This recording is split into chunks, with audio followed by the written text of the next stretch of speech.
Hi guys, welcome to this session and this is a level 1 session. इसमें हम क्या करेंगे, ये उन बच्चों के लिए है जो अभी इंग्लिश पढ़ना शुरू करना चाहते हैं। इंग्लिश के रीडिंग का प्रैक्टिस नहीं है उनको, जिन्होंने हिंदी मीडियम से हमेशा पढ़ाई की है। तो ये सेशन उनके लिए है। और इस सेशन में हम क्या करते हैं कि सारे पेपर के बहुत सारे हेडलाइंस पढ़ते हैं। हेडलाइंस पढ़ के नए वर्ड्स कलेक्ट करते हैं, सेंटेंसेस का मीनिंग समझते हैं, ईडियम्स, फ्रेजल वर्ब्स, ये सारी चीज़ें जो मिलती है उनको कलेक्ट करते हैं, सेंटेंसेस को समझने की कोशिश करते हैं। जो पुराने वर्ड्स हमने मेमोराइज़ किए हैं, जो हमने सीखे हैं, उनके नए नए यूजेस को देखते हैं। और आज के डेट में जो इंग्लिश के क्वेश्चंस आ रहे हैं सारे एग्ज़ाम्स में, वो बिल्कुल इसी पैटर्न पे आ रहे हैं। सो ये काफ़ी इंपॉर्टेंट है आपके लिए और ये आपको रोज़ ही करना चाहिए। So let us go ahead and let's start this session. देखते हैं कि आज के न्यूज़पेपर में कौन कौन से हेडलाइंस है। चलो मैं आपको दिखाता हूँ यहाँ पे। सबसे पहले तो आपने ये हेडलाइन तो कई बार देखा होगा, कल पूरे दिन न्यूज़ में ये रहा कि भाई दीपिका पादुकोण को बुलाया गया है किस चीज़ के लिए, नारकोटिक्स कंट्रोल ब्यूरो। ये देखो, ये है NCB। ज़रा मैं दिखा देता हूँ आपको कि इसका फुल फॉर्म क्या होता है, ताकि एक और वर्ड आपको याद हो जाए। देखो, नारकोटिक्स का मतलब ही होता है ये नशे के सामान जो ड्रग्स वगैरह होते हैं, ठीक है ना, इनको नारकोटिक्स बोलते हैं हम लोग। और नारकोटिक्स कंट्रोल ब्यूरो, नारकोटिक्स का जो कंट्रोल कर रहा है, ठीक है ना। तो दीपिका पादुकोण क्वेश्चनड, उनसे सवाल जवाब किया गया, किसके द्वारा, NCB के द्वारा। अब देखो, आपने ज़रा सा मैं आपको दिखा देता हूँ कि आपने क्वेश्चन वर्ड, ये जो वर्ड है क्वेश्चन, क्वेश्चन का मतलब क्या, प्रश्न। तो प्रश्न को तो हम नाउन कहेंगे, किसी चीज़ का हमने नाम दिया प्रश्न, ठीक है। इसी को, यही चीज़ वर्ब भी हो जाता है। कैसे, देखो यहाँ पे दीपिका पादुकोण से पूछताछ की गई, तो ये वर्ब हो गया ना क्वेश्चन यहाँ पे, ठीक है। तो आपने ये चीज़ देख ली। अब चलो ये देखो, 1 million and mounting, toll nears grim grim figure, ठीक है ना। अभी पूरी दुनिया में कोविड से कितने लोग मर गए हैं, 1 मिलियन। और 1 मिलियन का मतलब क्या हो गया, 10 लैक्स। 10 लैक्स को हम लोग बोलते हैं 1 मिलियन। 1 million and mounting. देखो, अब ये वर्ड सीखो आज जरा आप लोग। माउंटेन देखा है ना आप लोगों ने, माउंटेन। माउंटेन का मतलब क्या, पहाड़। और देखो, इसमें भी ये माउंट वर्ड छुपा हुआ है। कोई भी चीज़ जब माउंट हो रहा है ना, तो वो बढ़ रहा है, ठीक है ना, पहाड़ की तरह ऐसे बढ़ रहा है, ठीक है। और जैसे देखो, अभी मैं आपको एक दिखाता हूँ। मान लो कि ये एक परत है किसी चीज़ की, इसके ऊपर दूसरी परत लगा दी, इसके ऊपर तीसरा परत लगाया, इसके ऊपर चौथा परत लगाया। तो ये क्या है, एक पे एक परत जो है ना वो माउंट होते जा रहा है, एक के ऊपर एक चढ़ते जा रहा है, ठीक है ना। तो इसी तरह जब आप कभी कभी मान लो घोड़े पे भी सवार होते हो, तो आप उसको क्या कहते हैं, माउंटेड द हॉर्स, ठीक है ना। मान लो ये घोड़े का पीठ है, तो आप इसके ऊपर देखते हो कैसे आप सवार होते हो, तो वहाँ पे भी माउंटेड शब्द का इस्तेमाल किया जा सकता है। तो यहाँ पे क्या लिखा है, 1 मिलियन एंड माउंटिंग, मतलब 1 मिलियन तो हो गया है, उसके ऊपर भी ये माउंट होता जा रहा है, उसके ऊपर भी ये नंबर चढ़ता जा रहा है, बढ़ता जा रहा है, ठीक है। Toll nears grim figure. अब देखो भाइयों, आपको टॉल का मतलब पता है, नियर्स का मतलब पता है, ग्रिम का मतलब पता है, और फिगर का मतलब पता है। फिगर का मतलब क्या, अंक। फिगर का मतलब नंबर्स, राइट इन फिगर्स, राइट इन वर्ड्स, आपको याद है। और टॉल का मतलब मरने वालों की संख्या, ग्रिम का मतलब आपको पता है, जो बहुत ही मनहूस हो, जो बहुत ही दर्दनाक हो, इस तरीके की चीज़। तो टॉल जो है वो अब किस चीज़ के, एक मनहूस आंकड़े की तरफ, एक दुखदाई आंकड़े की तरफ बढ़ रहा है, बढ़ गया है, नियर्स। अभी आप ये देखो ज़रा क्या निकला है, क्या लिखा है यहाँ पे, WHO warns virus deaths could more than double to 2 million. India cases set to cross 6 million. WHO ये वार्न कर रहा है कि वायरस से जो डेथ्स हैं, देख लो, could more than double to 2 million, ये डबल से ज़्यादा हो सकते हैं, 2 मिलियन तक पहुंच सकते हैं। India cases set to cross 6 million. India में जो केसेज हैं वो तय हैं, सेट टू हैं, कितना को क्रॉस करने के लिए, कितने से पार हो जाने के लिए, 6 मिलियन से। मतलब इंडिया को WHO क्या बोल रहा है कि आप 60 लाख के करीब केसेज आपके यहाँ हो सकते हैं, ठीक है ना। अब आप 60 लाख केसेस से डर मत जाइएगा। ये जो इंडिया में जो इसका मोर्टेलिटी रेट है वो 1% या 1.5% है, तो 60 लाख का 1-1.5% निकालिए, उतने लोगों की जान जा सकती है। और आप दूध हल्दी पीते रहिए, आपको कुछ नहीं होगा, ठीक है ना। अभी आप देख रहे हो यहाँ पे ये जो फोटो आपको दिख रहा है, ये सारे कब्र हैं। कहाँ भाई? ब्राज़ील में। ये सारे कब्र दिख रहे हैं आपको, ग्रेव हैं ये। देखो क्या लिखा है, ग्रेव से नोसा सेनोरा अपरासीडा सेमेट्री। तो सबसे पहले आप ये चीज़ देख लो, सेमेट्री, CEMETRY, सेमेट्री। सेमेट्री का मतलब ही होता है कब्रगाह, ठीक है। कब्रगाह के लिए आपको वर्ड मिल गया ना, सेमेट्री। इसको लिख लो आप, ठीक है ना, सेमेट्री। अभी आप ये देखो, ग्रेव का भी मतलब आपको पता है। ग्रेव का मतलब हम लोग को पता है कब्र, ठीक। तो ये हो गया आपका। अब चलो हम ज़रा नीचे देखते हैं। अभी यूनाइटेड नेशंस में कुछ कॉन्फ्रेंस चल रहा है। यूनाइटेड नेशंस आपको पता है ना, संयुक्त राष्ट्र संघ, मेरे ख्याल से, हाँ। यूनाइटेड नेशंस, जिन भी बच्चों को, जो लेवल 1 के बच्चे हैं, जिनको यूनाइटेड नेशंस क्लियर नहीं है, आप प्लीज़ जाओ और कमेंट बॉक्स में लिखो कि UN क्लियर नहीं है। मैं यूनाइटेड नेशंस पे आपके लिए एक वीडियो बना दूंगा, ओके। अब देखो यहाँ पे क्या लिखा है कि PM questions slow pace of United Nation reforms. अब जरा देखो, हो सकता है कि आपको थोड़ी सी दिक्कत हो इस लाइन को समझने में, हो सकता है, मुझे पूरा विश्वास है कि आप समझ जाएंगे। आपको रिफॉर्म्स का मतलब पता है, पेस का मतलब पता है। अब देखो PM क्वेश्चंस, यहाँ देखो क्वेश्चन फिर वर्ब की तरह आया है ना। PM किसी चीज़ पर सवाल उठा रहे हैं, किसी चीज़ पर प्रश्न उठा रहे हैं। किस चीज़ पर? UN में जो सुधारों की धीमी गति है, ऑफ लग गया, मतलब कि UN रिफॉर्म्स में जो सुधारों की क्या है, धीमी गति। और पेस तो हम लोग को पता है कि पेस का मतलब क्या होता है, गति। हम लोग पेस बॉलर बोलते हैं ना। तो UN में, यूनाइटेड नेशंस में जो सुधारों की धीमी गति है, उस पर PM ने क्वेश्चन उठाया है, ठीक है। अब देखिए ज़रा कि नरेंद्र मोदी साहब, हमारे जो प्राइम मिनिस्टर हैं, ये क्या कहते हैं। For how long will India be kept out of the decision making structures of the UN। अब देखो हमारा जो घर है, इसमें देखो बहुत सारा स्ट्रक्चर बना हुआ है ना। डिसीजन लेने के लिए जो घर के बड़े लोग हैं वो डिसीजन लेते हैं, काम वाम करना है उसमें छोटे बच्चों को भी यूज़ करते हैं, ठीक है ना। तो ये अलग अलग स्ट्रक्चर्स बना हुआ है। तो उसी तरह यूनाइटेड नेशन में भी डिसीजन लेने का पावर वो कुछ ही देशों को है, जो टॉप की कंट्रीज़ हैं, ठीक है। अभी आप ये देखो, for how long will India be kept out of the decision making structures of the UN। प्रधानमंत्री ने पूछा कि यूनाइटेड नेशंस का जो डिसीजन मेकिंग का स्ट्रक्चर्स है, उससे कितने देर तक इंडिया को बाहर रखा जाएगा, कितने समय तक इंडिया को बाहर रखा जाएगा। द टाइम हैज़ कम, ये टाइम आ गया है कि अब दुनिया, यूनाइटेड नेशंस इंडिया को जो उसका वैल्यू, उसका ड्यू है, वो उसको दे। BJP chief Nadda announces new office bearers team inducts fresh faces. अब देखो, इंडक्ट का मतलब मैंने आपको बताया ना, और फ्रेश फेसेज मतलब नए चेहरे। तो इंडक्ट्स फ्रेश फेसेज का मतलब तो आपको समझ में आ गया कि नए चेहरों को शामिल किया गया, ठीक है। और BJP चीफ ने क्या अनाउंस किया है? नया टीम एक अनाउंस किया है। और किसका टीम अनाउंस किया है? ऑफिस बियरर्स का। आज मैं आपको बियर वर्ड क्लियर कर देता हूँ। किसका टीम बनाया है, किसका नया टीम अनाउंस किया है? नए ऑफिस बियरर का। अब हमें सोचना ये है कि ये बियरर क्या है भैया। तो जरा देखो, कोई भी पर्स में जो नोट पड़ा हुआ है उसको उठा के ले आओ, और देखो उसमें जो हमारे जो रिजर्व बैंक के गवर्नर हैं, वो कहते हैं ना कि मैं वादा करता हूँ, मैं धारक को 10 रुपये अदा करने का वचन देता हूँ। धारक लिखते हैं, देखो मैं यहाँ लिख भी देता हूँ, धारक ऐसे ही लिखते हैं शायद, हाँ। और जस्ट उसका इंग्लिश देखो, I promise to pay the bearer a sum of ₹10।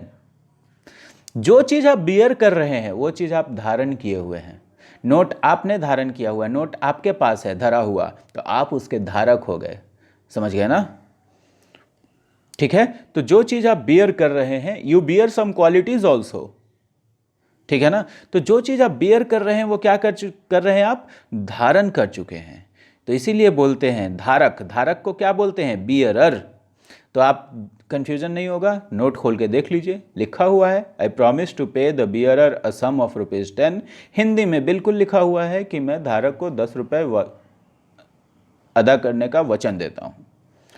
तो ऑफिस बियरर मतलब जो ऑफिस धारण किए हुए हैं बीजेपी में, मतलब बीजेपी के कोई सदस्य बने हुए हैं, कोई किसी को कोई पोस्ट मिला हुआ है ऑफिस में, जिनको जिनको पोस्ट मिला हुआ है वो लोग। ठीक है, तो बियर क्लियर हो गया।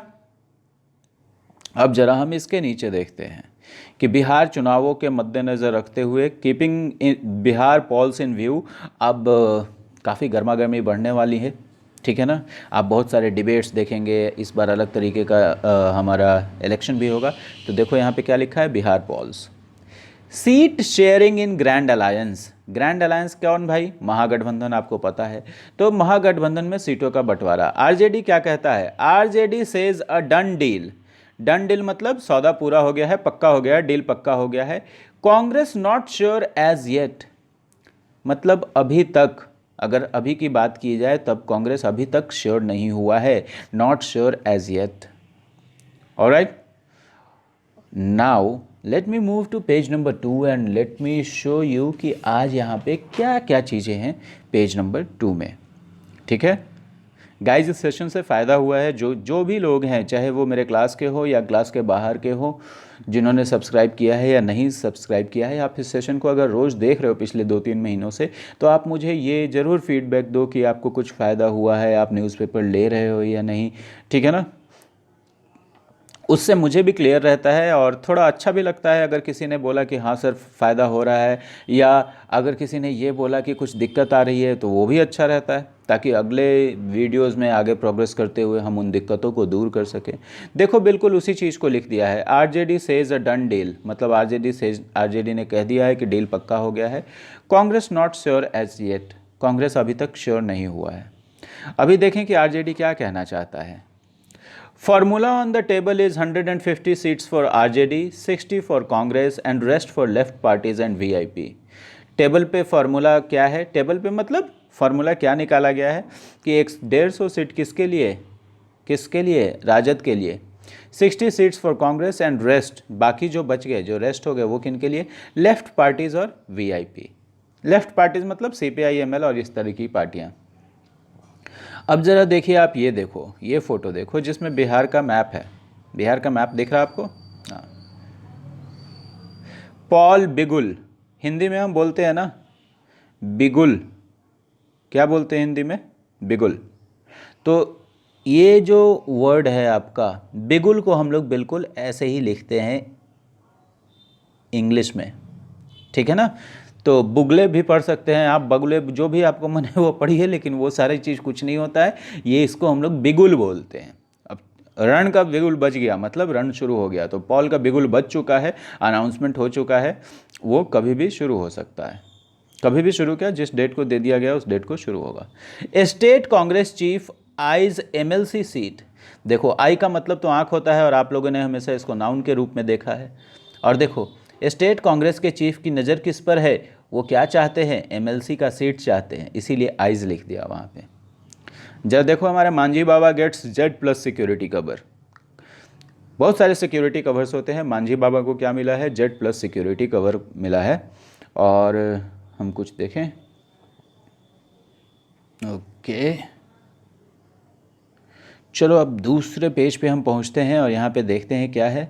फिर से देखो आप, जब हम लोग बाढ़ के दिनों में ये ऐसे हेडलाइंस काफ़ी पढ़ते थे, गंडक रिवर ब्रीचेज एम्बैंकमेंट इन गोपालगंज। अब बताओ, इसमें सारा चीज़ मैंने आपको बताया हुआ है। एम्बैंकमेंट का मतलब तटबंध, तटबंध, तट पे जो बांध बनाया जाता है उसको हम लोग क्या बोलते हैं, एम्बैंकमेंट बोलते हैं। और गंडक रिवर ने उसका उल्लंघन कर दिया, मतलब उसको तोड़ दिया, कहाँ पे भाई, गोपालगंज में।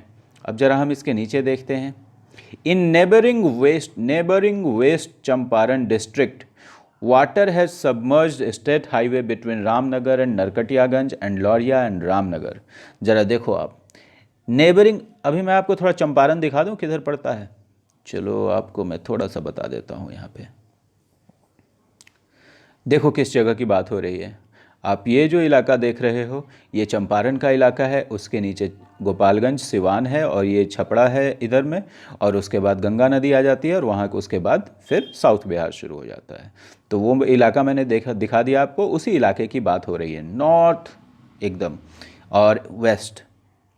अब हम लोग इसके आगे देखते हैं कि क्या लिखा है कि इन नेबरिंग वेस्ट चंपारण डिस्ट्रिक्ट, मतलब पश्चिमी चंपारण डिस्ट्रिक्ट, पड़ोस के पश्चिमी चंपारण डिस्ट्रिक्ट में water has submerged state highway between Ramnagar and Narkatiaganj. पानी ने जलमग्न कर दिया है। देखो सबमर्ज्ड, किसी भी चीज़ को डुबा दिया है, जलमग्न कर दिया है तो सबमर्ज लिखते हैं, ठीक है ना। तो वाटर ने सबमर्ज कर दिया है स्टेट हाईवे को रामनगर और नरकटियागंज के बीच और लौरिया और रामनगर के बीच, ठीक है। तो ये सबमर्ज्ड वर्ड आपको समझ में आ गया, डुबा देना। और ये जो वर्ड है लौरिया, LAURIYA, लौरिया बिहार में एक बहुत फेमस जगह है चंपारण में। लौरिया में अशोका का पिलर मिला है, तो आपको किसी भी दिन ये GA के क्वेश्चंस में आपको दिख सकता है। अभी देखो यहाँ क्या लिखा है, विद हाई होप्स, और ये देखो लड़कियों की फ़ोटो है। कुछ लोग सिर्फ ये फ़ोटो, ऐसे फ़ोटोज़ देखने के लिए भी अखबार लेते हैं, जो ज़िंदगी भर फ़ोटो देखते रह जाते हैं। अब ये देखो, स्टूडेंट्स आउटसाइड मगध महिला कॉलेज इन पटना, ठीक है। किस चीज़ के बाद, after writing BCom entrance exam. देखो BCom का एंट्रेंस एग्ज़ाम देने के बाद एग्ज़ाम देने को क्या लिख दिया है, राइटिंग। यहाँ पे टेकिंग भी लिख सकता था, after taking BCom entrance exam, ठीक है। अब देखो आप ज़रा ये देखो, ये कि लोगों ने अपने रहने का व्यवस्था कहाँ किया है। आप देख रहे हो रोड के किनारे, तो NH 28 है, उसके किनारे लोग रहने का अपना कुछ ढूंढ रहे हैं, अपना व्यवस्था अरेंजमेंट कर लिया है। Farmers face shortage of fodder due to water logging. अब मैंने आपको फॉडर का भी मतलब बताया हुआ है, चारा बताया है ना, फॉडर स्कैम, चारा घोटाला। तो फार्मर्स किस चीज़ का सामना कर रहे हैं, शॉर्टेज ऑफ फॉडर, चारे की कमी की। किस वजह से, देखो ड्यू टू का मतलब कारण बताने के लिए हम लोग ड्यू टू का इस्तेमाल करते हैं, वाटर लॉगिंग, जल जमाव की वजह से। जब खेतों में जल जम गया तो हमारे पशुओं के लिए, किसान भाइयों के जो पशु हैं, जो जानवर हैं, जो एनिमल्स हैं, लाइव स्टॉक, देखो ज़रा मैं बोल रहा हूँ क्या, देख लेना, लाइव स्टॉक। लाइव स्टॉक का मतलब ये जो जानवर होते हैं ना, जो भीड़ में पाले जाते हैं, जैसे बकरी हो गई या गाय भी हो गया या भैंस भी हो गया, ये सारे जानवर लाइव स्टॉक में गिने जाते हैं। तो हमारे फार्मर्स के लाइव स्टॉक के लिए फॉडर की कमी पड़ गई, ठीक है। अब आप देखो ज़रा, JEE advance 30,000 aspirants to take exam today. फिर से आ गया आपका टेक एग्ज़ाम, और एस्पायरेंट भी आ गया। मैंने अपने बच्चों को बताया है कि एस्पायर करने का मतलब क्या होता है, ठीक है, और एस्पायरेंट का मतलब क्या होता है। एस्पायरेंट का मतलब तो जो क्या बोलते हैं उसको, मैं एकदम एग्जैक्ट हिंदी भूल, अभ्यर्थी अभ्यर्थी। एस्पायरेंट मतलब जिस चीज़ के लिए आप चाह रहे हैं। अगर आप गवर्नमेंट जॉब की तैयारी कर रहे हैं तो आप गवर्नमेंट जॉब के एस्पायरेंट हो गए। बहुत बार बता चुका हूं मैं आप, एंड आई होप कि आपको ये क्लियर हो गया होगा। अभी देखो क्या है, प्रोटेस्ट अगेंस्ट फार्म बिल्स, ऊपर में लिखा है। अब नीचे देखो क्या लिखा है, तेजस्वी तेज प्रताप बुक्ड फॉर वायलेटिंग। और आपको तो पता है कि वायलेट का मतलब क्या होता है, उल्लंघन करना कोविड-19 के गाइडलाइंस के दिशा निर्देशों को। अच्छा, आप एक मेरे और सवाल का जवाब दो, all those viewers, all my students who are watching this video, कि लेवल 1 के स्टूडेंट्स से ये क्वेश्चन है कि अब तो आपको हेडलाइंस पढ़ने में मोटा मोटी कोई दिक्कत नहीं होती होगी। आप प्लीज़ बात बताइए, क्या हेडलाइंस आपको अब समझ में आने लगे हैं। 3 shot dead in separate incidents. Incident का मतलब घटना और एक्सीडेंट का मतलब दुर्घटना। तो 3 लोगों को गोली मारकर हत्या कर दी गई, अलग अलग वारदातों में। अपना बिहार बढ़ता बिहार। और ये देखो यहाँ पे तेजस्वी ट्रिब्यूट पे कर रहे हैं रघुवंश बाबू को, लेकिन जब ये जिंदा थे तो इन लोगों ने इनको कोई इज्जत नहीं दिया। पेज ट्रिब्यूट, खैर ये सब चलते रहता है, पॉलिटिक्स है, इनका रिलेशनशिप है। आप ये देखिए क्या लिखे है, रेस्ट इन पीस हम लोग बोलते हैं ना भगवान इनकी आत्मा को शांति दे, तो उसी को हम लोग ऐसे लिखते हैं इंग्लिश में, rest in peace, RIP। Okay, now let me see कि और आपको क्या पढ़ा सकता हूँ मैं। Okay, just give me a moment and one more news and we will wrap it up. Okay, आप देखो यहाँ पे क्या लिखा है कि CBI charges 9 policeman in Tamil Nadu custodial death case. Tamil Nadu में पुलिस की कस्टडी में एक डेथ हो गया है। दो डेथ हुए थे, बाप और बेटे दोनों थे, फादर एंड सन। तो CBI ने 9 पुलिसमैन को चार्ज कर लिया है, मतलब उनके ऊपर चार्ज लगा दिया है। अब ज़रा हम देखें कि यहाँ पे क्या लिखा है। देखो,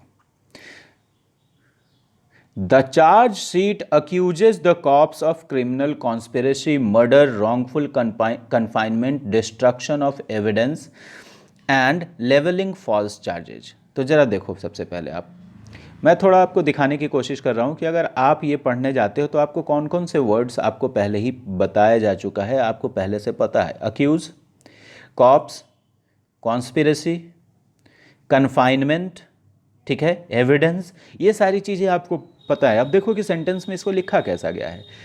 चार्जशीट अक्यूज कर रहा है कॉप्स को। इतना का तो मतलब यही हुआ ना कि चार्जशीट ने कॉप्स को अक्यूज किया है, मतलब चार्जशीट ने पुलिस वालों पर आरोप लगाया है। ऑफ का मतलब का किस बात का आरोप लगाया भैया, देखते हैं।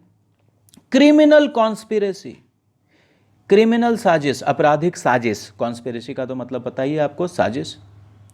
मर्डर, हत्या का भी चार्ज लगाया है। रॉन्गफुल कन्फाइनमेंट, हो सकता है आप कन्फाइनमेंट भूल गए होंगे, अभी मैं आपको बता देता हूं।